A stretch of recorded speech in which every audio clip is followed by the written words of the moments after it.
Hello good morning students, मैं Pradeep sir, chemistry. ठीक है, पिछले साल हम लोग लॉकडाउन में यूट्यूब पर मिले थे और हम आज फिर आज आपको पढ़ाने आ रहे हैं इलेक्ट्रोकेमिस्ट्री। तो देखिएगा इलेक्ट्रोकेमिस्ट्री में इसमें दो वर्ड्स है, एक है इलेक्ट्रो और सेकेंड क्या, केमिस्ट्री।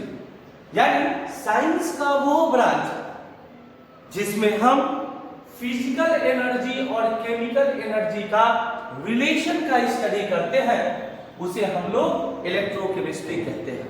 फिर से, the branch of science in which we study about the relationship between physical energy and chemical energy is called electrochemistry. तो हम लिखते हैं डेफिनेशन,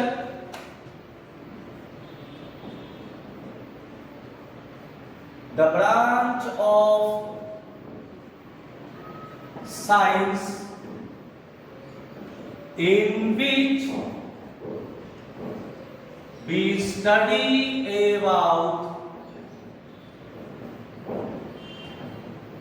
the relationship between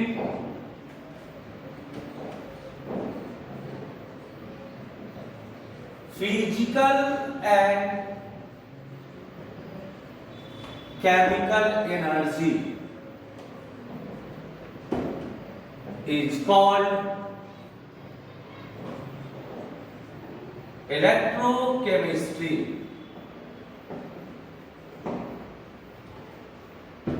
तो फिर से हम देखते हैं, कहता है क्योंकि फिजिक्स और केमिस्ट्री में भी आपस में कुछ रिलेशनशिप है। जैसे हम लोगों ने पढ़ा कि एक सेल के अंदर में बहुत सारे केमिकल सब्सटेंस होते हैं। जब उन केमिकल सब्सटेंस में हम लोग क्या करते हैं, एक वायर से कनेक्ट करते हैं और एक बल्ब को जलाते हैं, तो बल्ब क्या करता है, ग्लो करता है। आई मीन जब एक सेल के अंदर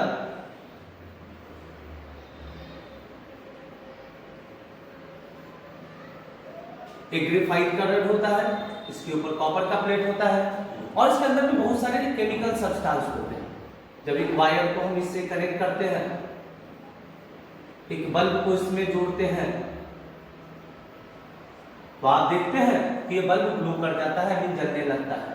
इसका मतलब क्या हुआ, जब मैंने इनके पॉजिटिव और नेगेटिव टर्मिनल को एक वायर से कनेक्ट किया तो अंदर में केमिकल रिएक्शन हुआ और ये केमिकल रिएक्शन के वजह से इलेक्ट्रॉन का फ्लो इस वायर के अंदर हुआ, जिसके कारण केमिकल एनर्जी चेंज हो गया इलेक्ट्रिकल एनर्जी में और ये इलेक्ट्रिकल एनर्जी कन्वर्ट हो गया लाइट एनर्जी में। तो कहता है electrochemistry the branch of science in which we study about the relationship between physical energy and chemical energy is called electrochemistry. तो इलेक्ट्रोकेमिस्ट्री का हम जब पढ़ेंगे तब हम लोग पढ़ेंगे इसमें सेल। ऐसा कौन सा डिवाइस है जिसमें इनका रिलेशन होता है, तो हम लोग पढ़ेंगे cell.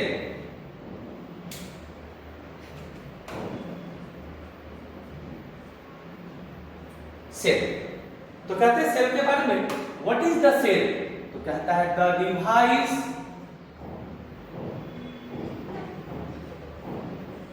which convert chemical energy into electrical energy। The device which convert chemical energy into electrical energy is called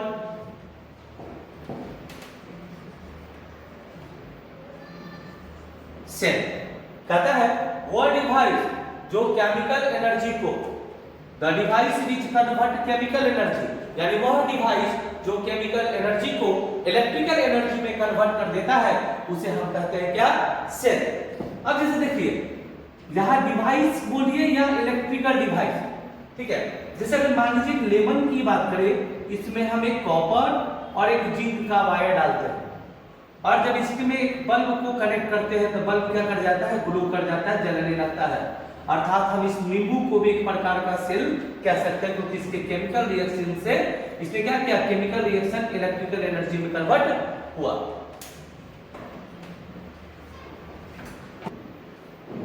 clear. अब हम लोग पढ़ेंगे battery.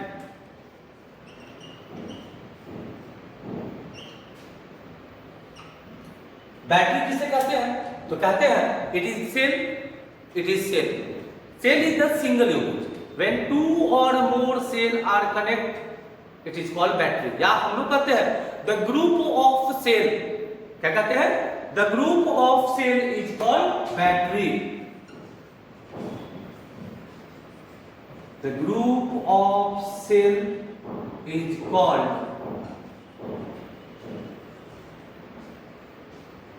battery।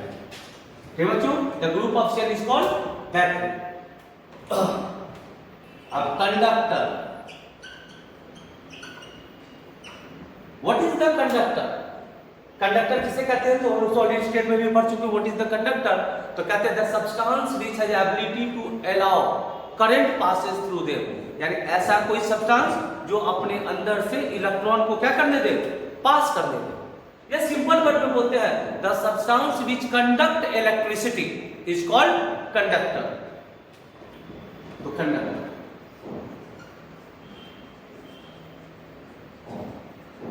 the substance which conduct electricity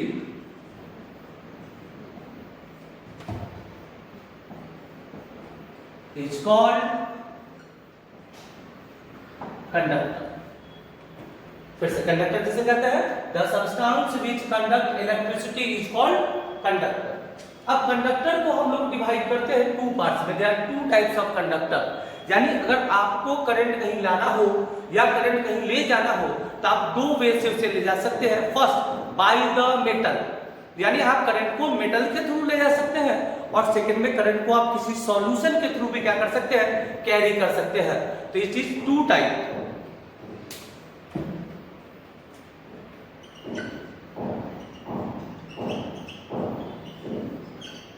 it is two types। First, metallic conductor, और second, electrolytic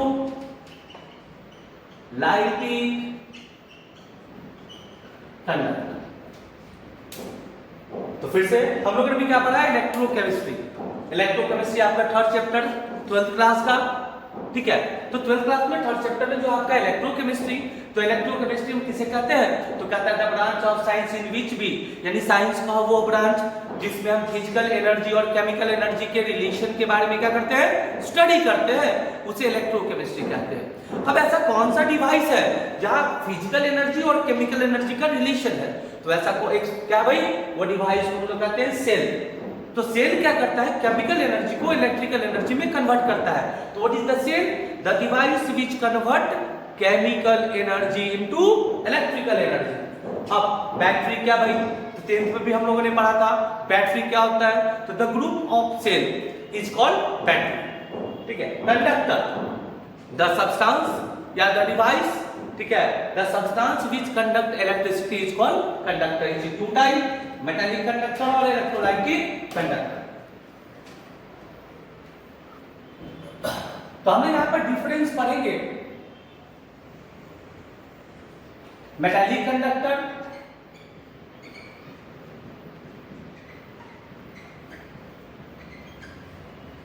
और electrolytic.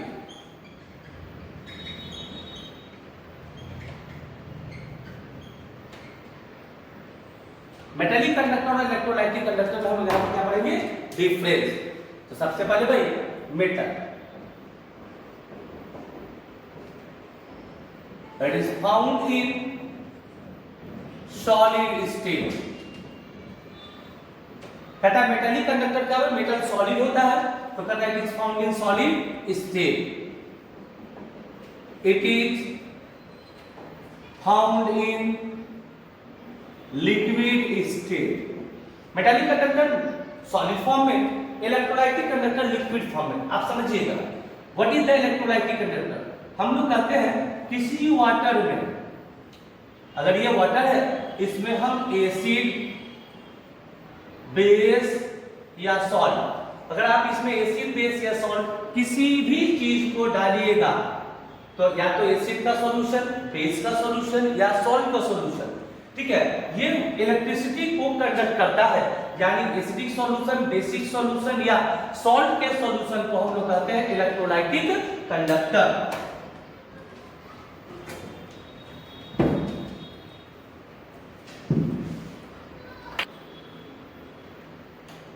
Second,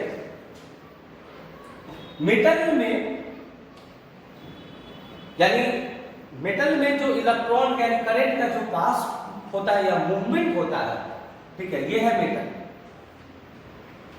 इस metal में जो current का मूवमेंट होता है वो होता है इलेक्ट्रॉन के द्वारा, ठीक है, और सॉल्यूशन में जो करंट का मूवमेंट होता है वो होता है आयंस के द्वारा।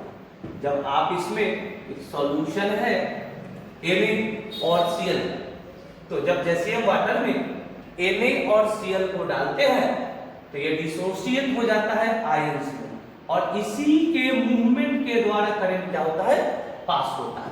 तो आप इसमें क्या लिखिएगा, current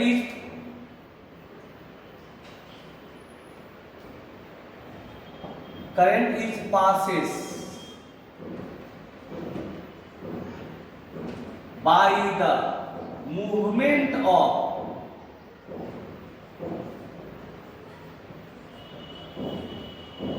electron.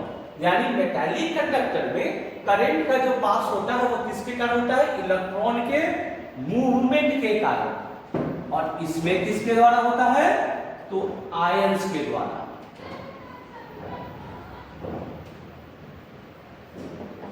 Current is passes by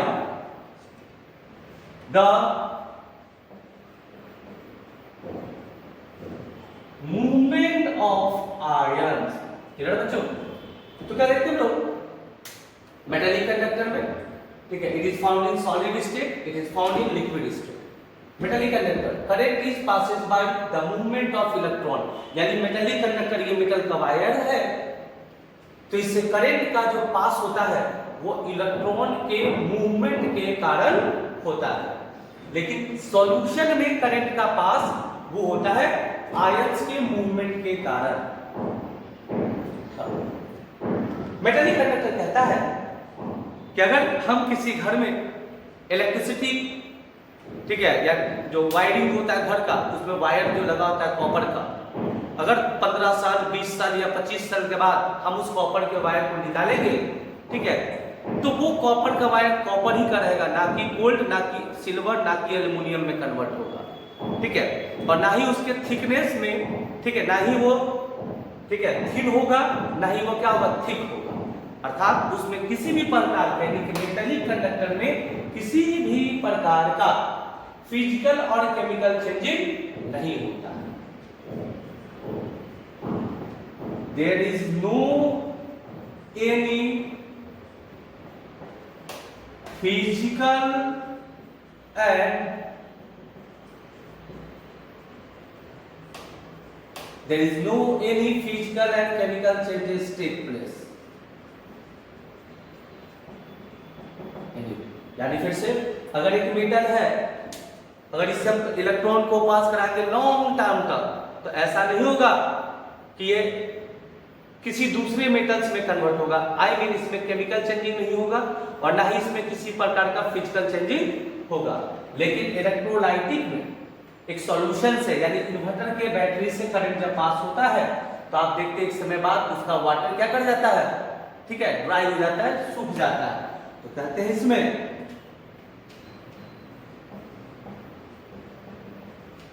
physical and chemical changes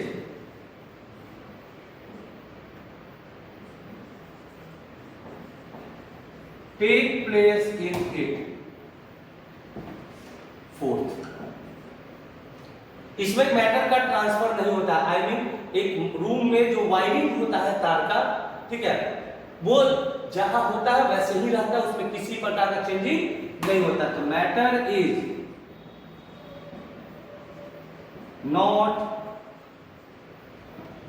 not transfer.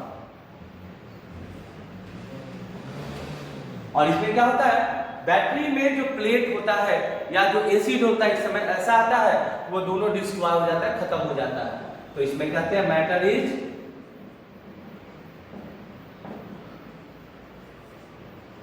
Transfer.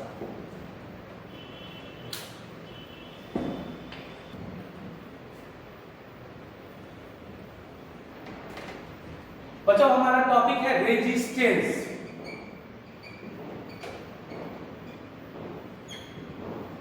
What is the resistance?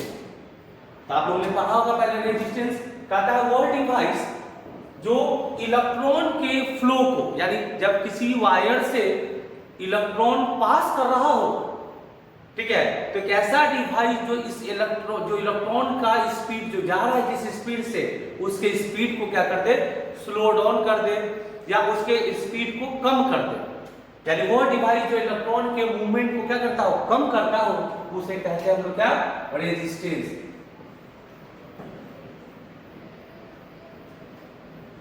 The device which oppose the flow of electron is called resistance. It is represent by R और इसका unit होता है O।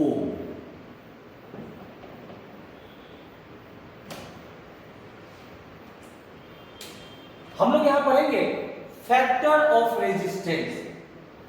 What is the factor of resistance?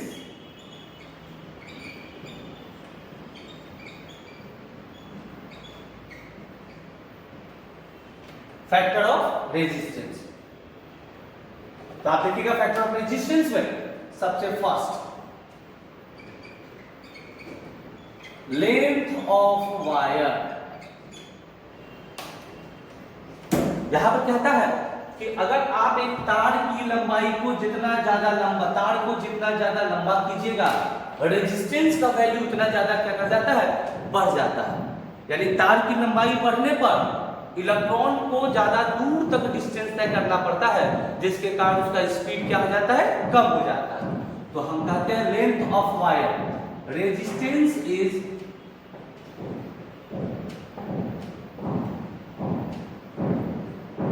Directly proportional to length of wire. Resistance is directly proportional to length of wire. I mean तार की लंबाई को बढ़ाने पर रेजिस्टेंस का वैल्यू भी बढ़ जाता है। तो आप यहां लिख सकते हैं R proportional L, equation 1।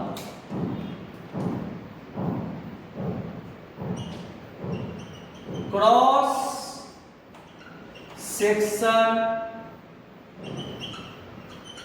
Area of wire. Cross section area का मतलब हुआ तार की मोटाई, वायर की थिकनेस। ये अगर आपके पास एक वायर है सिलेंड्रिकल, अगर इसे क्या करते हैं, हम कट करते हैं। वायर को जब कट कीजिएगा तो ये जो पोर्शन आप देख रहे हैं यहां पर, बेस ऑफ सिलेंडर, इसको हम लोग बोलते हैं cross section area of wire. तो कहता है कि जैसे ही आप तार के थिकनेस, जैसे अगर मान लीजिए एक पतला सा वायर था, तो चूंकि इसमें इलेक्ट्रॉन का मूवमेंट कम होगा, लेकिन जैसे आप एक वायर को क्या करते हैं, थिकनेस बढ़ा देते हैं, रेडियस इसकी इंक्रीज करा देते हैं, तो इसमें इलेक्ट्रॉन का मूवमेंट क्या होता है, ज्यादा होता है, जिससे इलेक्ट्रॉन काफी दूर तक क्या करता है, फ्लो करता है। लेकिन चूंकि इसकी थिकनेस कम होने के कारण इलेक्ट्रॉन का मूवमेंट क्या होता है, ज्यादा दूर तक नहीं होता है। तो रेजिस्टेंस को कम करने के लिए आपको क्रॉस सेक्शन एरिया को बढ़ाना होगा। तो हम कहते हैं resistance is inversely proportional, resistance inversely proportional to cross section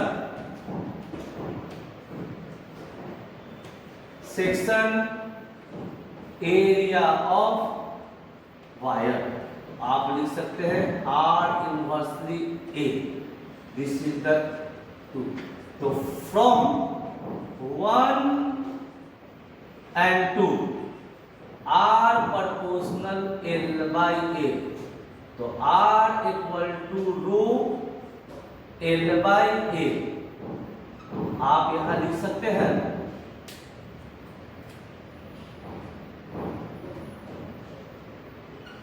rho equal to RA/L।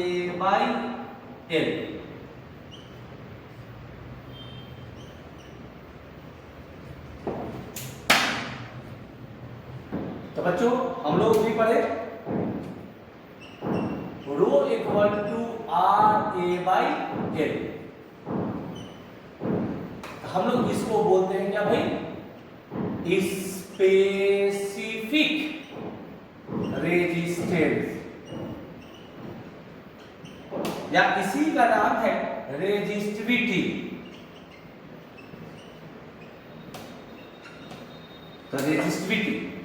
तो रेजिस्टिविटी का अगर डिफिनेशन लिखना हो तो इसी फॉर्मूला से हम लोग लिखते हैं, it is defined as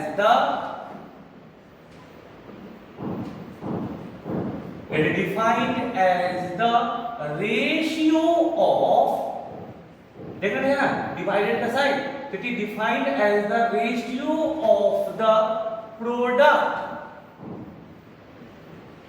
of resistance and resistance and R means resistance और A means area, resistance and cross section area of wire। तो ये सिंबल तो देखते डिवाइड का, इसको बोले रेशियो। तो किसका भाई ratio, the product of resistance and cross section area of wire with respect to length of wire।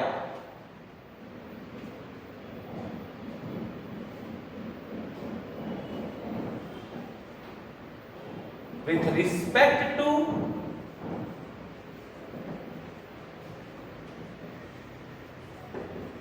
length of wire। ठीक है बच्चों, तो हम लोगों ने लिखा R rho equal to RA/L। तो इसका यूनिट क्या होगा, R का यूनिट होगा ओम, एरिया का होगा मीटर स्क्वायर और लेंथ का क्या होगा मीटर। तो आप इसके यूनिट को लिख सकते हैं ओम मीटर और ओम सेंटीमीटर। अब हम लोग पढ़ेंगे conductance.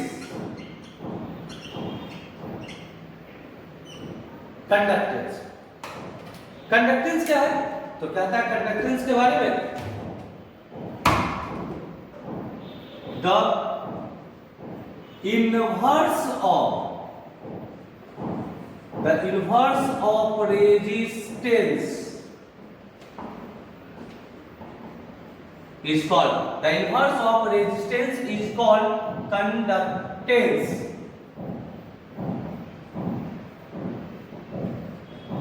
It is represented by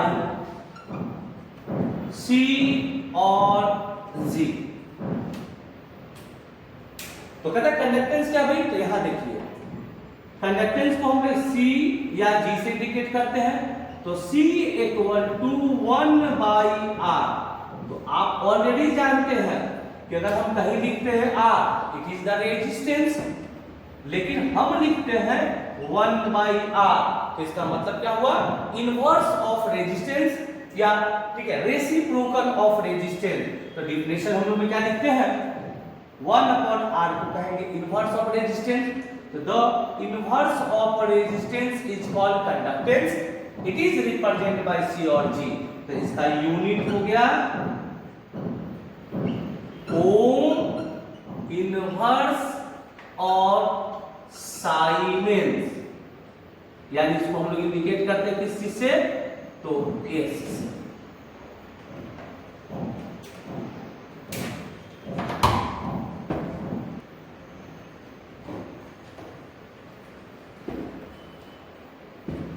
तो नेक्स्ट टॉपिक हमारा है हम लोगों ने पढ़ा resistance, factor of resistance, conductance.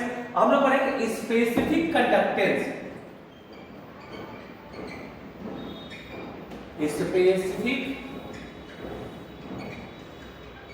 Conductance, specific conductance क्या है, ये हम लोग बोलते हैं कंडक्टिविटी और conductivity. The inverse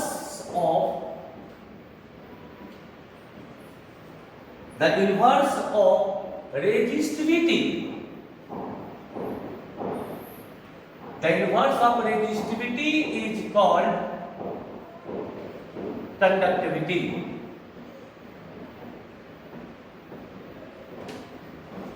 It is represented by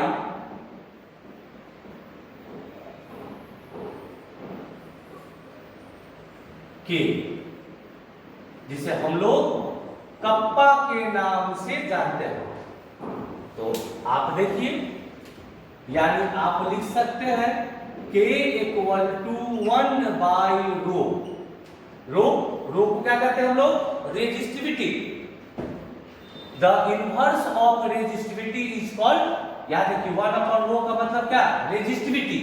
तो 1 अपॉन रो को कहते हैं रेजिस्टिविटी, लेकिन 1 अपॉन रो का मतलब हो गया inverse of resistivity is called conductivity. तो आप यहां पर क्या लिख सकते हैं, K equal to 1 by rho की जगह पर आप लिखिएगा RA/L। तो K equal to 1 by R into L/A। एक फॉर्मूला आपके पास यहां आता है, और आप सेकंड फॉर्मूला बना सकते हैं 1 अपॉन R को C और L/A को हम कहते हैं सेल कांस्टेंट।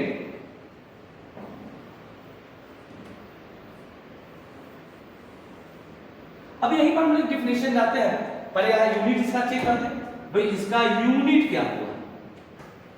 तो 1 बाई R को हम लोग कहेंगे ओम इनवर्स, ऊपर में लेंथ का मीटर, नीचे मीटर स्क्वायर, तो ओम मीटर, या और ओम इनवर्स सेंटीमीटर, या ओम इनवर्स को साइमन इनवर्स मीटर और साइमेंस इनवर्स सेंटीमीटर। अब यही बात से कई बार एग्जामिनेशन में पूछ देता है what is the cell constant.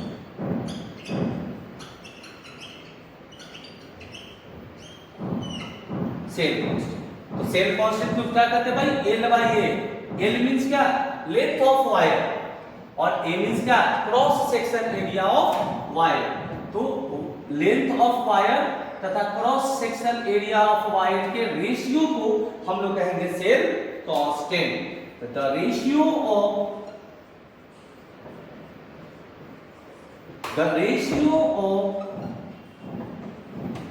length of wire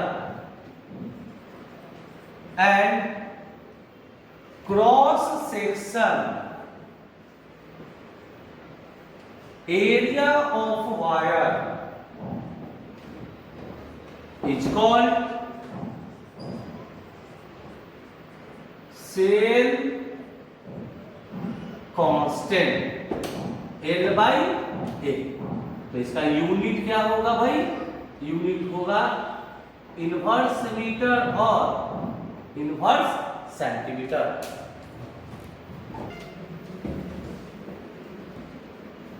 अब हमारा नेक्स्ट टॉपिक है molar conductance.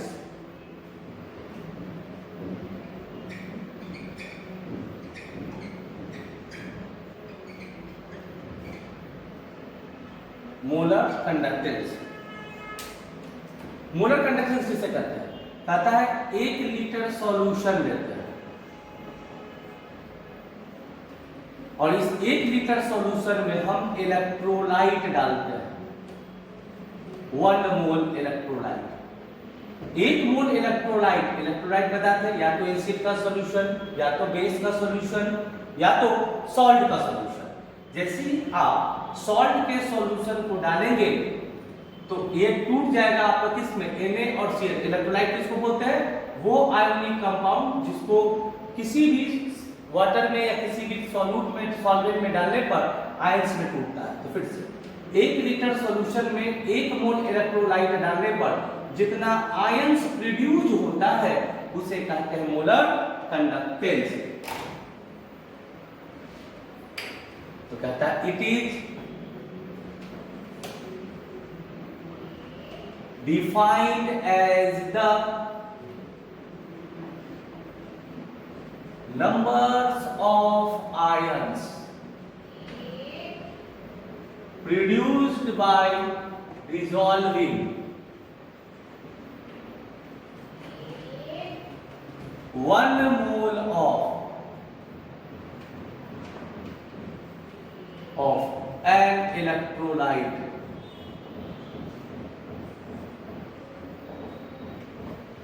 that is defined as the number of ions produced by dissolving 1 mole of an electrolyte in 1 liter of solution. It is represented by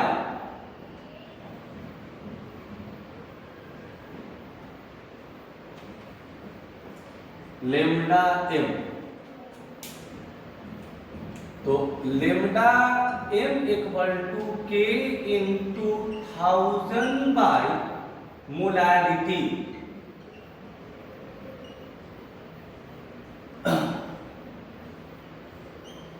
इसका unit आपका होता है ohm inverse metre square inverse mole, या आप लिख सकते हैं ohm inverse metre square, metre के जगह पर आप सेंटीमीटर स्क्वायर इनवर्स मोल, या आप इनवर्स ओम को siemens metre square inverse mole और siemens centimetre square inverse mole से आप इसका यूनिट को ठीक है होता है। नेक्स्ट टॉपिक सेट इसी का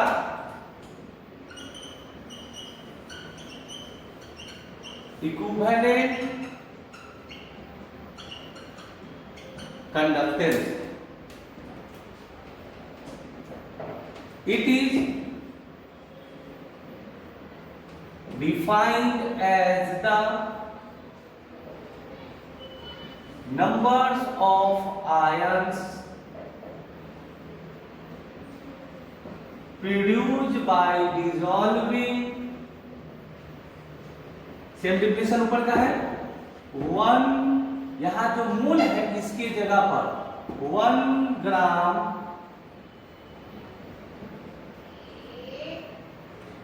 इक्विवेलेंट ऑफ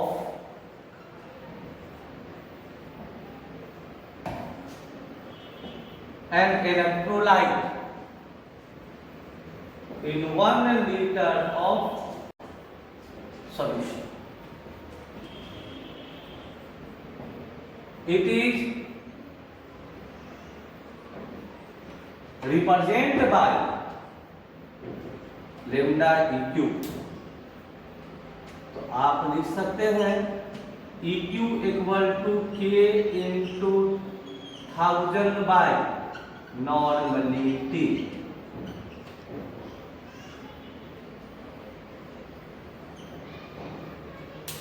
इसका फॉर्मूला आपका होगा, यूनिट इसका आप लिख सकते हैं same ohm inverse metre square inverse equivalent और ohm inverse centimetre square inverse equivalent या साइमन इनवर्स उनको siemens metre square inverse equivalent और siemens centimetre square inverse equivalent आप नोट कर सकते हैं।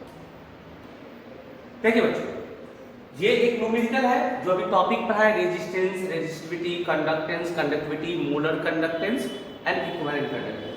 उससे रिलेटेड एक न्यूमेरिकल है। यहाँ देखिए, सबसे पहले आपके पास न्यूमेरिकल है 0.5 नॉर्मल सॉल्यूशन ऑफ सॉल्ट। एक सॉल्ट का सॉल्यूशन है जिसकी नॉर्मलिटी 0.5 है, ठीक है। Place between two platinum electrode, इसमें दो प्लेटिनम का इलेक्ट्रोड है और इसमें सॉल्ट का सॉल्यूशन है, ठीक है। इन दोनों इलेक्ट्रोड को रखा गया है 2 सेंटीमीटर के डिस्टेंस पर, ठीक है। और कहता है क्रॉस सेक्शन एरिया इसका है, आप प्रोवाइड करते हो cross section area 4 centimetre square. तो कहता है कि आपको निकालना है इसका इक्विवेलेंट कंडक्टिविटी। तो सबसे पहले हम क्या करते हैं, गिवन डालते हैं 0.5 नॉर्मल, 2 सेंटीमीटर, 4 सेंटीमीटर स्क्वायर और 25 ओम।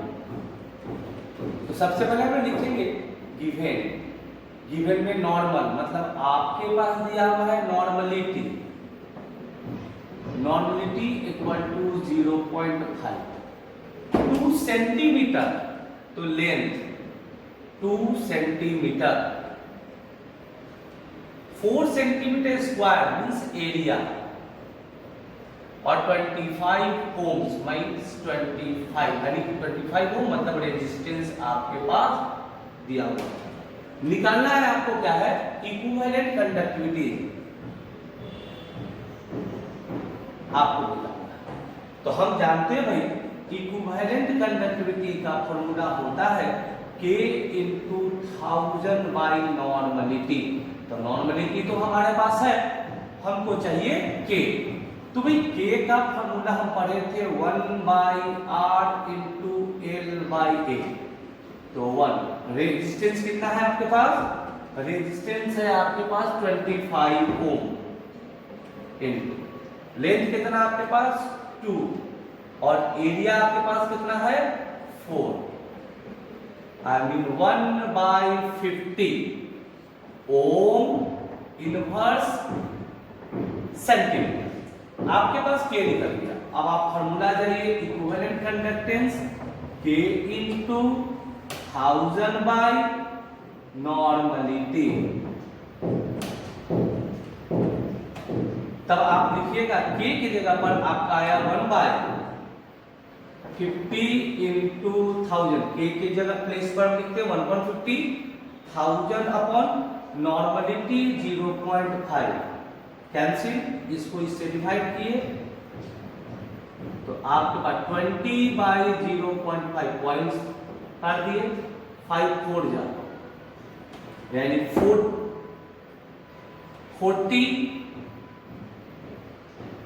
ओम inverse centimetre square equivalent. Numericals बनाने के लिए सबसे पहले आपको सबका यूनिट याद रखिए क्या था, नॉर्मल मींस नॉर्मलिटी।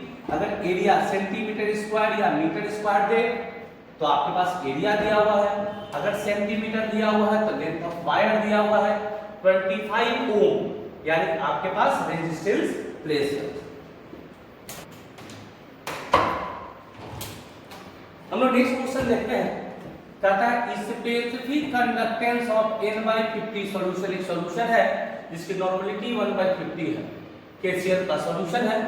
आपके पास दिया हुआ है स्पेसिफिक कंडक्टिविटी, आई मींस आपके पास दिया हुआ है गिवन में स्पेसिफिक कंडक्टिविटी मतलब के 0.002765 साइमन्स इनवर्स है। और आपके पास दिया हुआ रेजिस्टेंस 2000 ओम। आपको निकालना है सेल कांस्टेंट, L/A को कहते हैं सेल कांस्टेंट। तो simple K equal to 1/r into L/A। K आपके पास पता है 0.00275 equal to 1/r into L by A. क्योंकि हमको ये निकालना है तो r के जगह पर यहाँ पर कितना 2000 मल्टीप्लाई करते थे 0.02765 into 2000 equal to L by A. तो हम इस पॉइंट को काटे 1 2 3 4 5 6 30 कैंसिल, यानी 5 2 10 बाय 1000 आई मीन 5.53। ठीक है, यूनिट का जाएगा आपका तो inverse centimetre.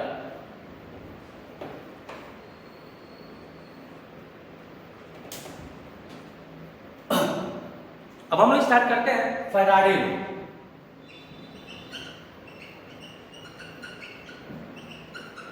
Faraday law of electrolysis.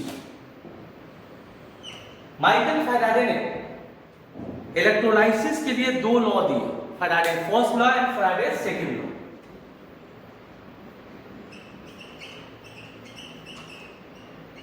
Faraday first law of electrolysis और सेकंड था Faraday second law of electrolysis. सबसे पहले पढ़ते हैं Faraday first law of electrolysis. तो देखिए फैराडे फर्स्ट लॉ कहता है, जैसे आप लोगों ने सुना होगा किसी चांदी के ऊपर सोने का क्या प्लेटिंग करना, यानी पानी चढ़ाना, ठीक है, या किसी मेटल के ऊपर निकेल का प्लेटिंग करना। तो ये न्यूमेरिकल आपका इसी तरीके का है। जिस चीज के ऊपर अगर आप किसी का सॉल्यूशन चढ़ाना हो उसको आप नेगेटिव बनाएंगे cathode.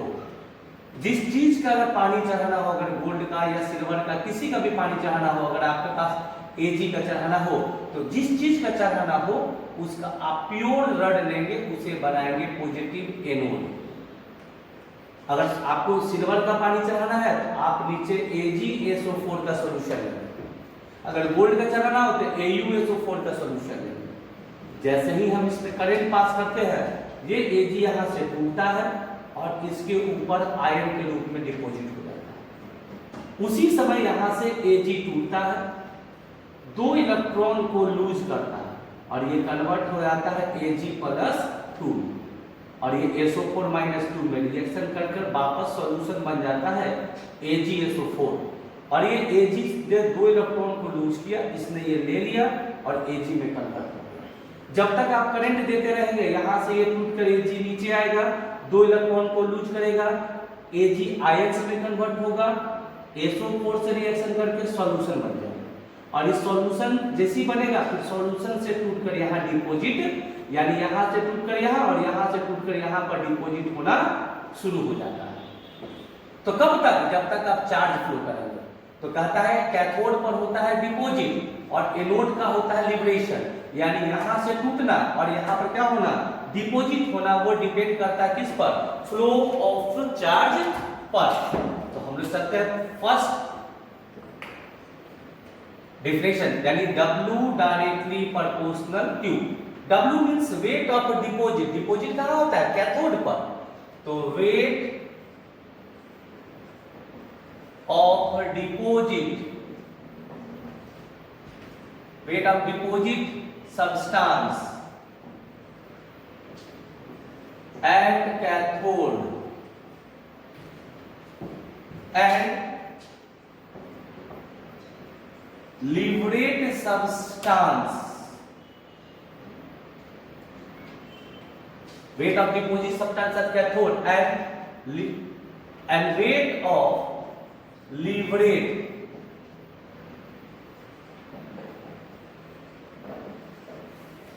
substance from anode is directly proportional to flow of charge। कहता है कि आप जब तक चार्ज देंगे तो कैथोड से क्या होगा, एनोड पर से टूटेगा और कैथोड पर आकर डिपॉजिट होगा। धीरे धीरे ये एनोड का रड आपका धीरे धीरे गलता जाएगा और इसका पूरा का पूरा मेटल आकर कैथोड पर क्या हो जाता है, डिपॉजिट। तो weight of deposit at the cathode या weight of liberate from the anode, यानी इस पर से टूटना और इस पर डिपॉजिट होना, वो डिपेंड करता है क्या, फ्लो ऑफ चार्ज पर।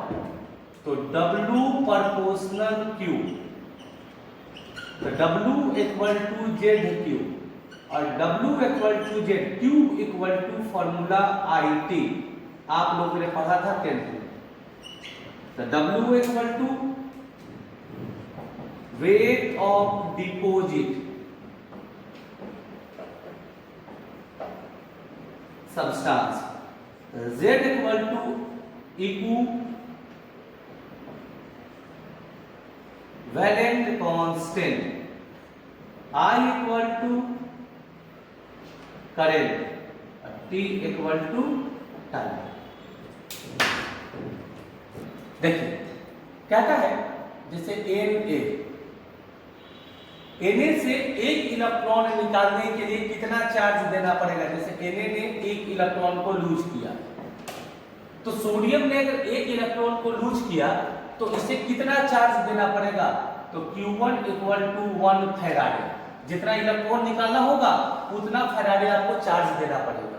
और इसका वेट कितना डिपॉजिट होगा, तो सोडियम का एटॉमिक वेट 23 ग्राम, यानी जब ये सोडियम में एक इलेक्ट्रॉन लूज किया, चार्ज दिए, तो ये आयन में कन्वर्ट हुआ और ये किसी कैथोड के ऊपर जाकर क्या होगा, डिपॉजिट होगा।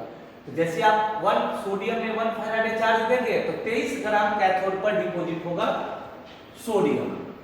मैग्नीशियम पर आपने 2 इलेक्ट्रॉन निकालने के लिए आपने चार्ज दिया 2 फैराडे, तो इसका एटॉमिक मास 24 ग्राम डिपॉजिट होगा।